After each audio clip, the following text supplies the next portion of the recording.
Hey guys, welcome back. It's time for another video. It's time for another fleet update.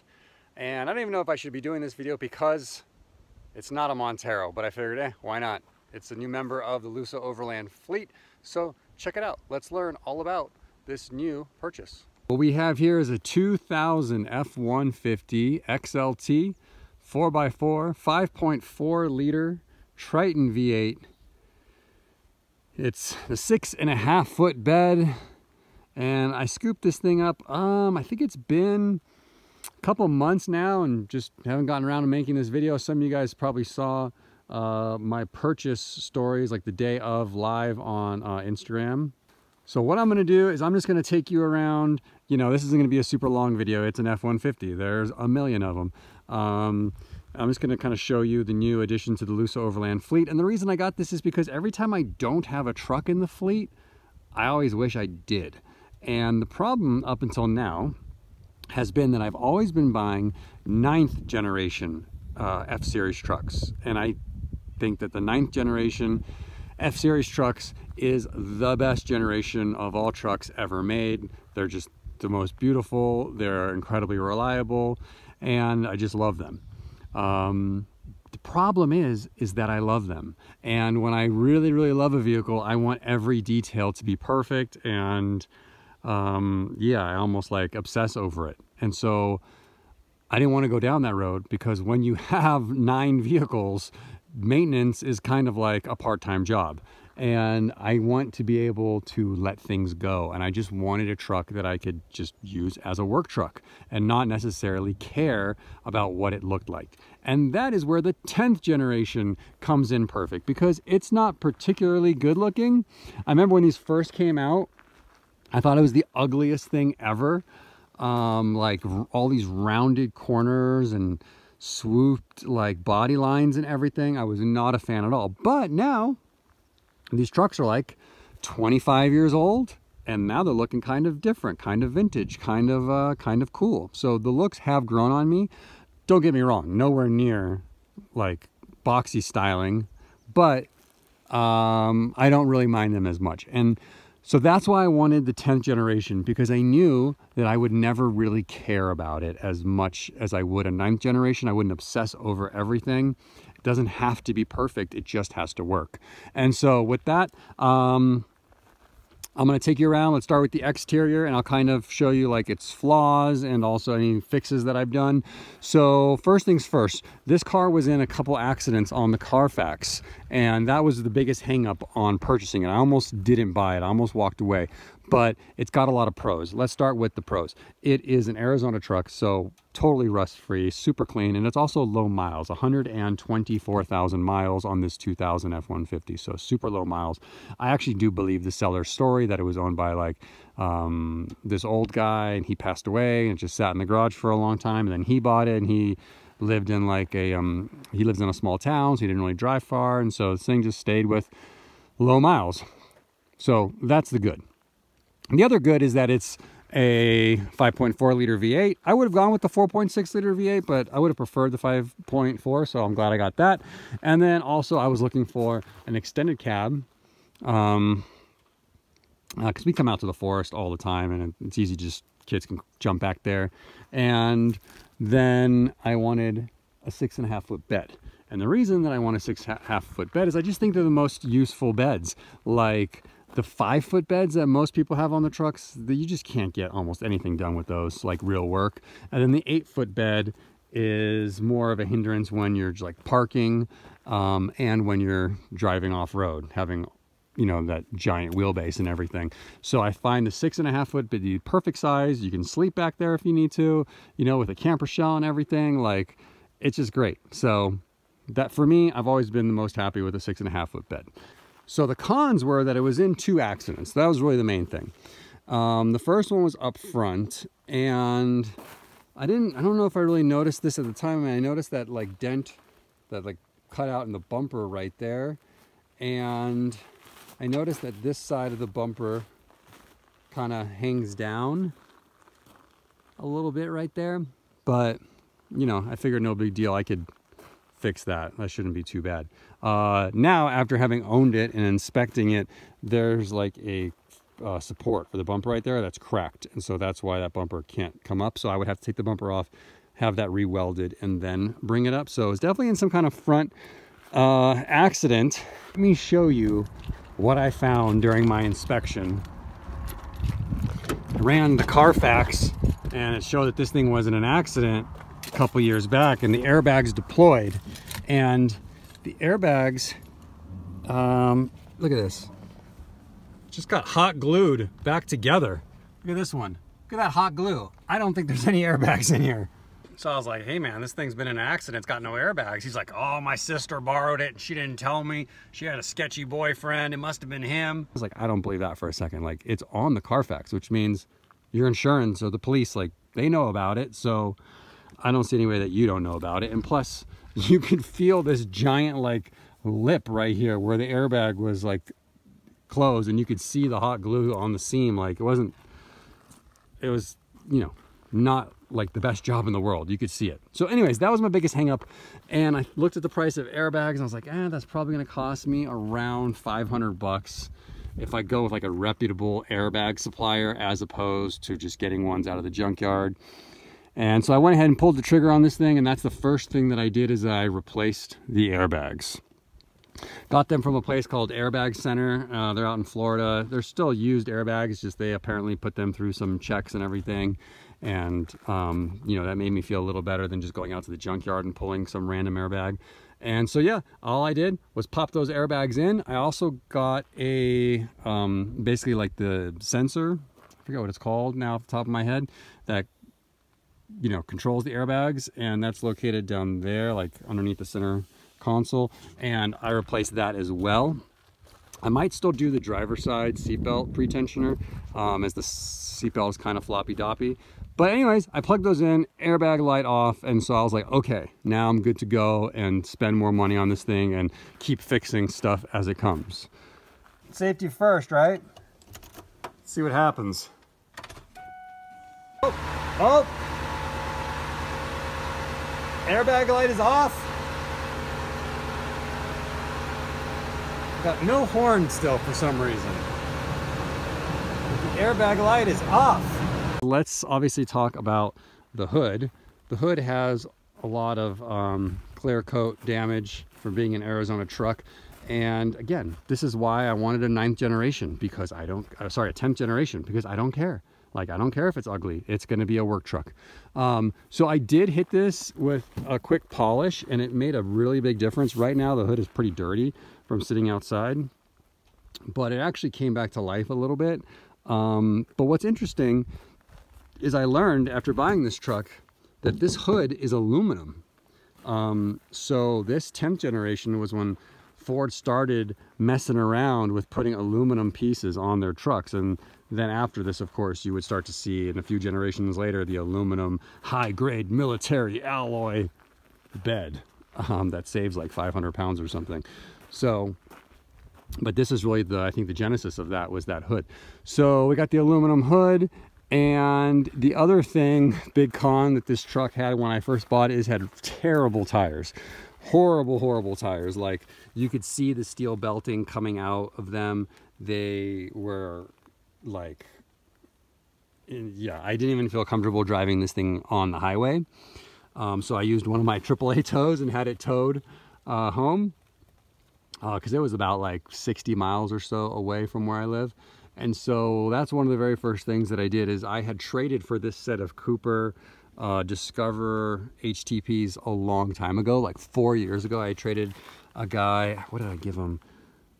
Maybe some Montero parts, but I forget exactly what it was. And as you can see, the tread is still pretty good. This one's like 830 seconds.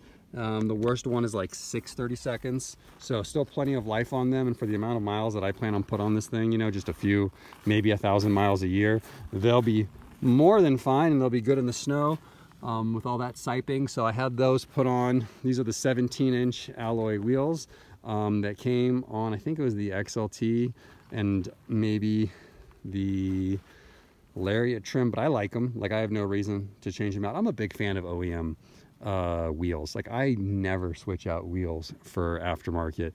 The only thing I had to do here was the center caps didn't have the Ford logos on them anymore, so I got those out of the junkyard for all 4 hubcaps.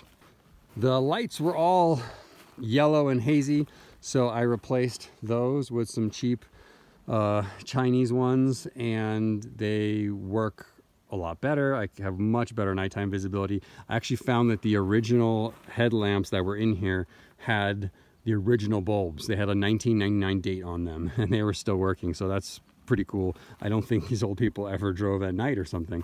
I really don't like the headlight design on this 10th generation. It's got this big gap in here, and if you adjust it to like take up that gap, then you end up getting like a big gap in here.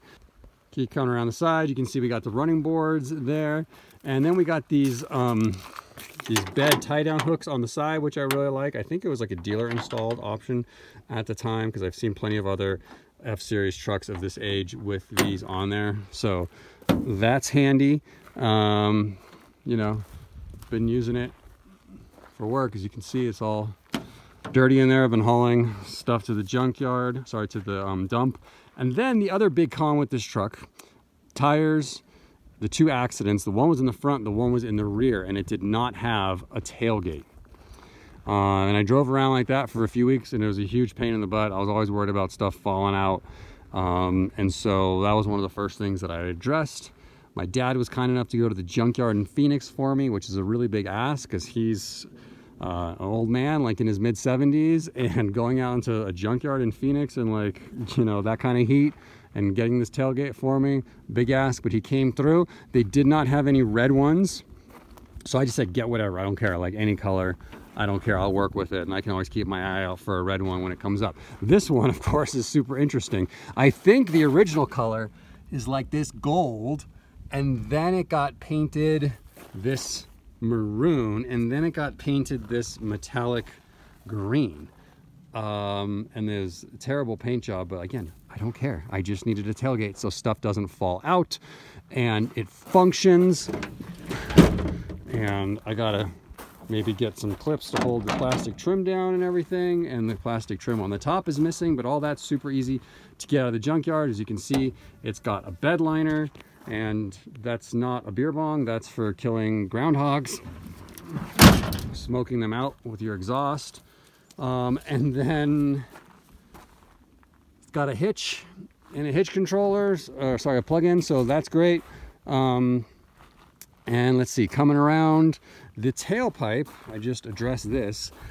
It must be aftermarket, because it came out to like here. It stuck out like 6 inches past the tire.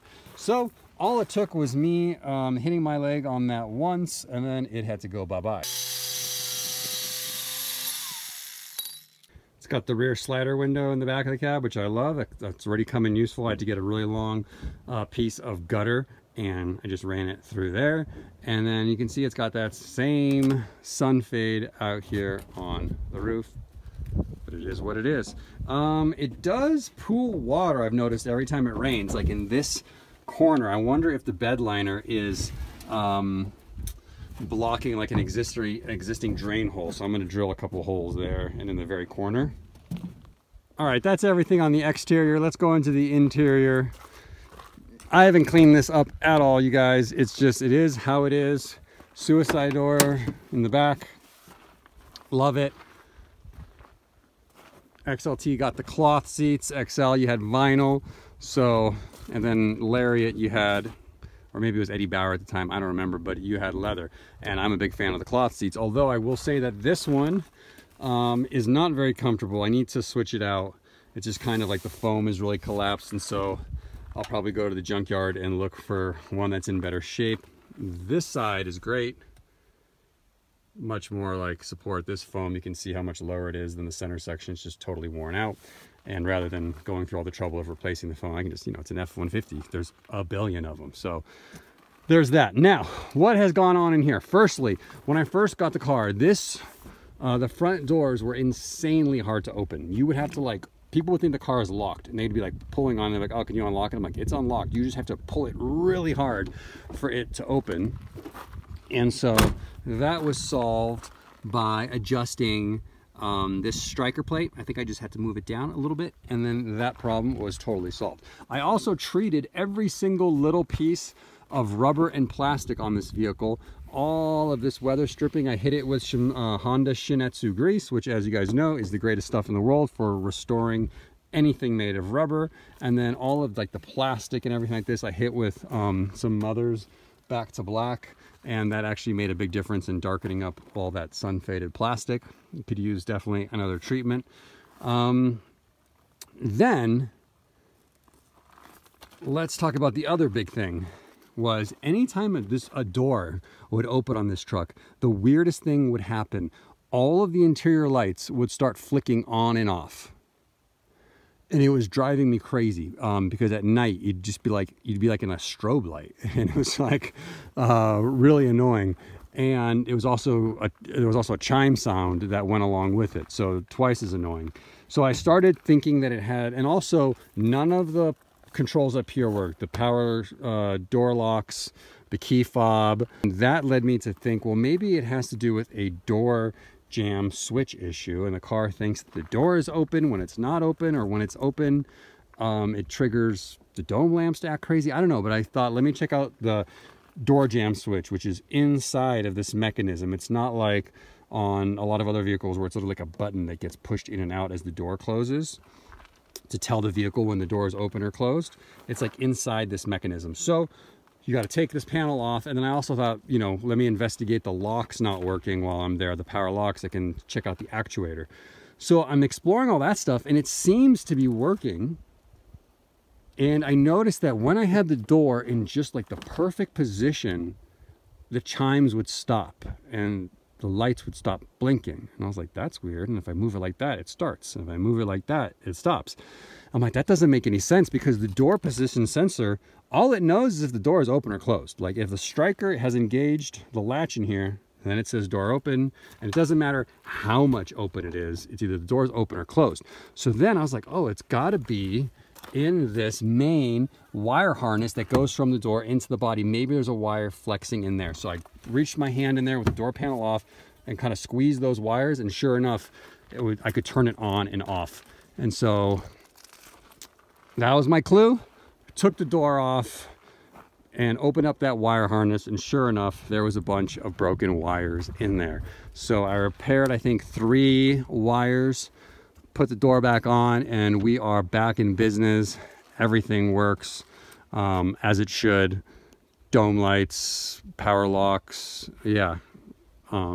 Speakers weren't working either, so that's the other thing, one of those wires. So that's all fixed with one repair. Love it. Continuing on with the interior, you've got this bench seat in the back. It's not as cool as the 9th generation, which is the story for everything F-150, because these bench seats, they can fold up, they can fold down, but they can't fold flat into a bed like the previous generation could. You can only have it like this or like this. That's it. Before, this back would slide down and you could make a bed back here, which is pretty cool. I've got a lot of trim stuff apart on this vehicle, and that's because I replaced this shifter. It was really loose, and I think the overdrive button was missing, and so I put a junkyard donor in here, but it's still got some movement, more than I would like.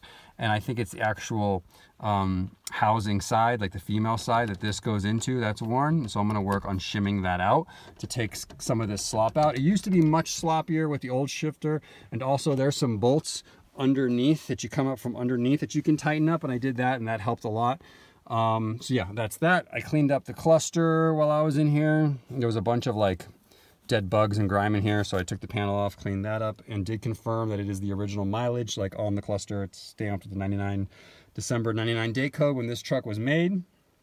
This cup holder I had to get out of a junkyard. That was broken. You know, whenever you buy an old truck, there's always like all these miscellaneous things that if you want it to be perfect or you want them to work, you gotta get them out of the junkyard. Like, why is there that random rectangle cut in here? We'll never know, but I might grab that because that'll only be like $1 at the junkyard. So you can see I was investigating some wiring when all that dome light situation was happening. That's why that's off, because there's some grounds there that I was checking. And the last thing that I'll mention in the interior is that The F-150 did not come with a cabin air filter unless you paid for like an extra additional option when ordering your truck. But just like a Montero, the cutout, like the place where it goes in the blower box is ready. You just have to cut it out. So you remove the glove box and you cut out the little rectangle, and then you pop your cabin air filter in there and you're good to go. So I went ahead and did that mod on this truck, and it was crazy how many like pine needles or mesquite leaves like just pouring out of there, like a massive pile, easily like several cups worth were like stuck somewhere in the HVAC like blower box in there. So glad to have that out. And lastly, let's talk about the mechanical things that have been done to this truck. So before I got it, the guy was planning on selling it to his brother-in-law, but then his brother-in-law turned out to not have any money, and that's why he sold it to me. But he had done a bunch of work in preparation for that sale. He replaced the 8 coil packs and spark plugs, although he did go with the cheapest spark plugs possible, like just straight up copper ones. Like, I don't even know anyone who still uses copper spark plugs. They're like good for like 30,000 miles or something, but whatever. Like I said, that's going to be a lifetime of driving this truck for me. So that's done. Did have a good battery in there. It's been working fine, which is surprising because every time I feel like you buy a crappy old car, what is it they say? Is it the 4 horsemen of the apocalypse or the 3 horsemen of the apocalypse? I think it's 4. Batteries, brakes, tires. I don't remember the 4th one though. In my experience, it's fluids. Like every fluid is just disgusting and needs to be changed. And let's see, he had done a new master cylinder, and there's like an ABS pump in there that he got from a junkyard donor. And so he had done all that, and he also did some U-joint on the rear drive shaft and I think the rear brakes. So that was pretty much the only recent maintenance that he had done. And then when I came along, the first thing that I did is I had to get a new set of hood struts because this thing couldn't stay open. And oh, and then this dome light wasn't working, and the wire was broken right here, so repaired that with some extra length of wire, and now we have a hood light at night. New air filter. I still got to clean the throttle body, but that'll take 2 seconds. I went ahead and replaced front diff, rear diff, transfer case fluids.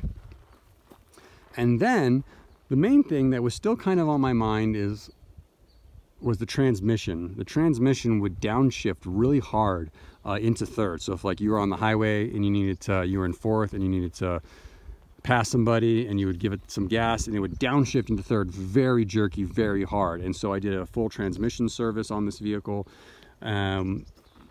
which is not as easy as like a Gen 3 Montero, but it's very similar. You just remove what's in the pan, and then you unhook the return line on the transmission cooler, and you turn on the car, and that'll pump out the old stuff while you're pouring in new stuff, and you can get it all out of there. So I did that. It's like 14 quarts capacity, and I also put in a couple bottle and a half of the Lube Guard ATF additive, which I'm a huge fan of. I've used it in so many vehicles, and it's solved transmission problems. And this thing shifts amazing now. It rides so nicely through the gears. I was feeling cute when I was under here doing the transmission service, so I painted the front skid plate. Do you guys see what I mean? I have this compulsion where I'm like, no, I need to make it look nice. But look at the rest of it. Why does this one thing need to be painted black? And if this was a 9th generation, then I would be obsessing over, okay, I gotta repaint all this stuff, gotta make it perfect. And I caught myself after I did this, and I also painted the rear diff cover when I had that off. I was like, okay, it's fine. Who cares? It's a crappy truck. Yeah, so every fluid in here is fresh except for the engine coolant. That's the last one that I need to do. And that's pretty much all that I have to say, you guys. And there's some miscellaneous things, but in terms of like major maintenance, this thing's good to go. It's good to work. It's good to be used, you know, at Lusa Overland, and also just for Home Depot runs at home and everything, and going to the forest. So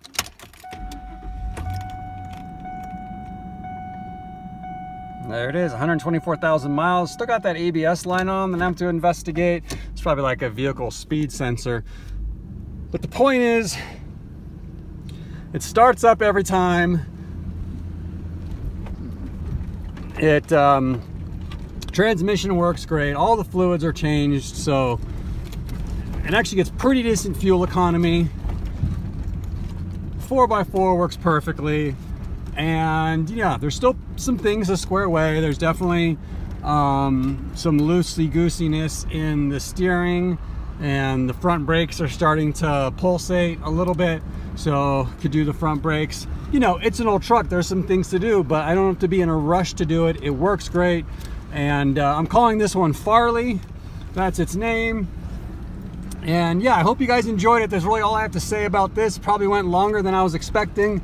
But I know it's not Montero content, but it's still 4x4 content, so I hope you enjoyed it, and I will see you in the next one.